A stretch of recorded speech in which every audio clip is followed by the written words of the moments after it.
Ma l'università è questo, l'università è vedere il professore, vedere una persona vera che vi vede mentre fa lezione.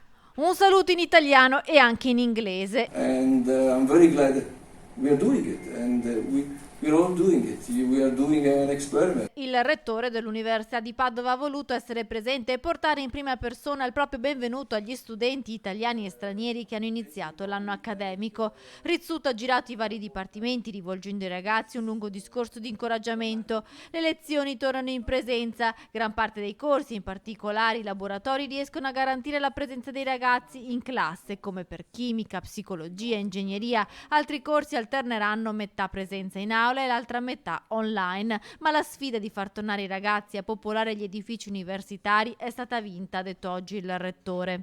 Oggi abbiamo visto tanti studenti allegri, studenti determinati a riprendere la vera vita universitaria. Per noi è una grande soddisfazione, anche perché è il frutto di uno sforzo corale che l'Ateneo ha messo in campo ormai da molti mesi, aspettando questo giorno e aspettando la formazione universitaria. Mascherine calate sul volto, posti alternati o banchi singoli, gel igienizzante all'esterno delle aule che segnalano la capienza massima. Si sperimenta una nuova routine con attenzione e responsabilità. L'università ha cercato di garantire la massima sicurezza per gli studenti, avviando anche la campagna di screening volontario tra il personale, che da ottobre inizierà a sottoporsi al test salivare.